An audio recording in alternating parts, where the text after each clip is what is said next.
Hello guys, kembali lagi bersama gue dan kali ini gue sudah menghadiri webinar yang diadakan oleh PPM School of Management.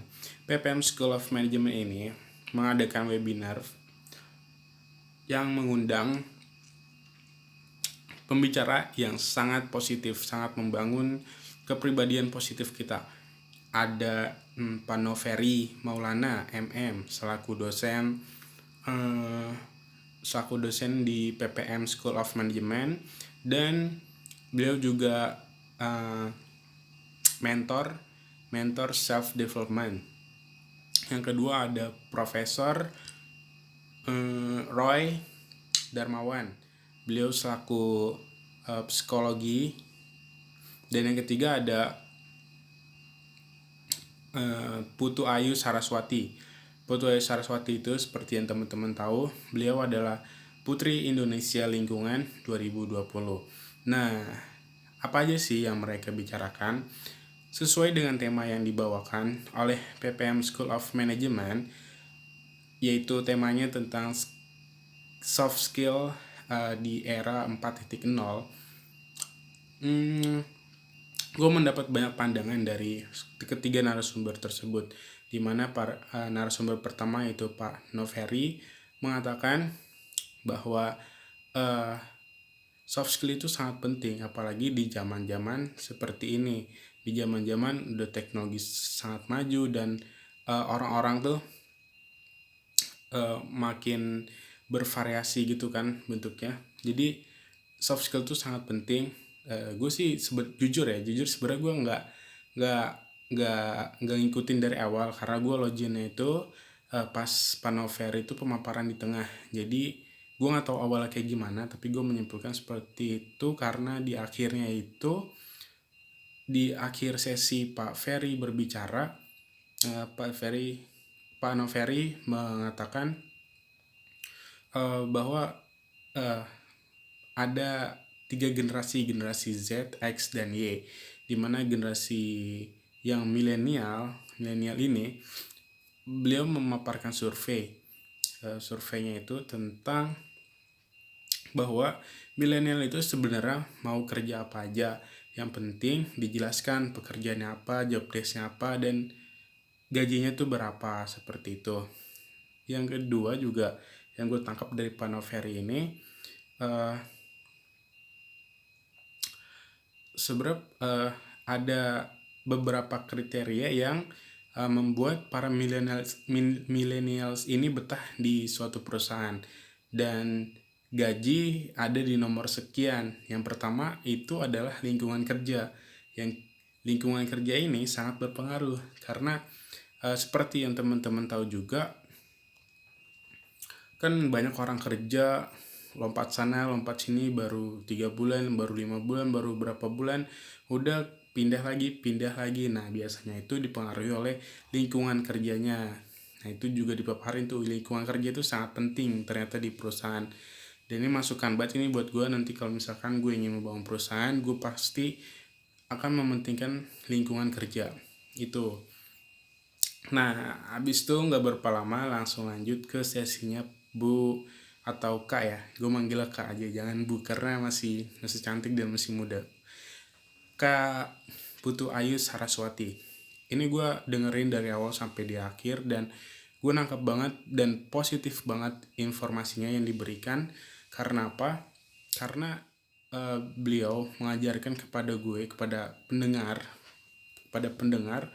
itu tentang pentingnya untuk mendengarkan diri lu sendiri, atau biasa bahasa gaulnya itu self self self self awareness, dimana kita mendengarkan diri kita sendiri untuk mengembangkan soft skill yang kita miliki. Nah, gue lupa sampein juga, Pak Noveri bilang soft skill itu sesuatu yang intangible atau sesuatu yang tidak bisa terlihat tapi bisa dibuktikan. Sedangkan hard skill itu adalah sesuatu yang terlihat dan emang bisa dibuktikan gitu loh. Itu bedanya antara soft skill dan hard skill. Kita kembali lagi ke Kak Ayu. Kak Ayu juga intinya dari Kak Ayu bilang nih, intinya dari soft skill itu yang paling penting adalah awareness, self awareness. Ketika kita awareness, peduli sama diri kita sendiri, kita banyak bertanya pada diri kita sendiri, kita banyak mendengar diri kita sendiri, soft skill yang ada di diri kita, entah itu adaptasi, critical thinking, terus public speaking dan lain sebagainya, itu bakal terasa dengan sendirinya.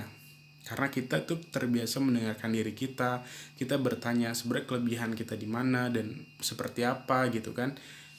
Itu dengan sendirinya akan berkembang. Seperti itu yang gue tangkap dari penjelasan dari Kak Ayu. Mungkin kalau ada yang tahu penjelasan yang lebih lengkap bisa sharing-sharing nanti kita. Oke. Nah, yang terakhir adalah pembicara Pak Profesor Roy Darmawan. Terima kasih Pak Profesor atas kesempatannya untuk berbagi ilmu kepada saya dan pendengar-pendengar lainnya. Karena Pak Profesor menceritakan banyak sekali cerita yang berkaitan tentang komunikasi.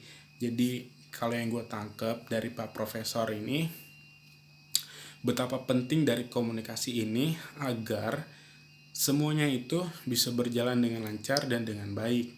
Tanpa ada komunikasi, miskom itu bakal terjadi ya, atau kesalahan fungsi itu bisa terjadi dengan tidak ada komunikasi yang baik. Mungkin seperti itu yang bisa gue jelasin. Gue lupa mau jelasin apa lagi.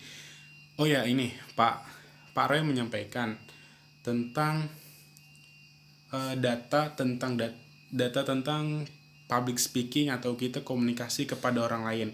Jadi ketika kita komunikasi kepada orang lain, yang paling penting itu adalah gestur. Berapa persen ya? 55% gue lupa. Ya kalau nggak salah 55%. 50% yang paling penting itu untuk public speaking adalah gestur tubuh, gestur wajah, tangan dan lain sebagainya. Terus ada 7% word atau kata. Kata itu hanya 7%. Dan sisanya berapa tuh? Sisanya itu style pembicaraan, bawa pembicaraan dan gitulah pokoknya. Nah, Pak Roy ini, Profesor Roy, memberikan contoh ketika dia ada di China dan dia belum bisa bahasa Mandarin, tapi dia harus belanja ke pasar dengan putrinya atau dengan istrinya gitu. Nah, dia kan kebingungan untuk berbicara bahasa Mandarin karena dia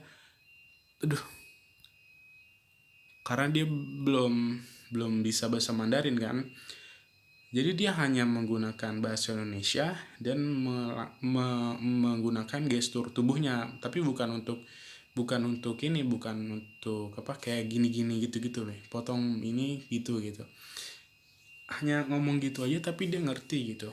Dan yang paling menakjubkan adalah ketika yang nemenin dia belanja, gue lupa entah itu anaknya entah itu istrinya, gue lupa siapa. Nah, dia memuji anak perempuan dari si penjual ayam yang di pasar dia temuin itu. Dia puji anaknya cantik ya, habis itu dia bilang sesi ya gitu, dia bilang terima kasih gitu. Yang gue nggak tahu sih dia emang benar ngerti atau ya kita positive thinking aja karena dia ngerti ya. Jadi seperti itu guys yang gue dapat dari seminar yang diadakan oleh PPM School of Management. Dan gue jadi merasa lebih positif sih setelah dengerin seminar yang tadi gue ikutin gitu. Karena bener-bener menambah insight gue, apalagi tentang komunikasi itu ternyata penting banget guys. Kalau kita gak bisa komunikasi itu ya kita harus mulai lah biar kita tuh nambah networking dan lain sebagainya gitu kan. Jadi oke lah, segitu dulu review atau penyampaian materi dari gue. Dan gue juga masih belajar dari webinar yang gue ikutin, belajar dari seminar yang gue ikutin, dan gue mencoba meneruskan ilmu yang gue dapat ke teman-teman semua, ke lu semua, ke yang mengikuti gue. Dan di sini gue masih belajar, jadi mohon maaf kalau masih banyak kesalahan dan masih banyak kekurangan seperti itu. Gue cuma pesan kalau ada baiknya silahkan diambil, dan apabila masih banyak buruknya dan ada buruknya itu ditinggalin aja. Oke guys, sampai jumpa di next video. Dadah.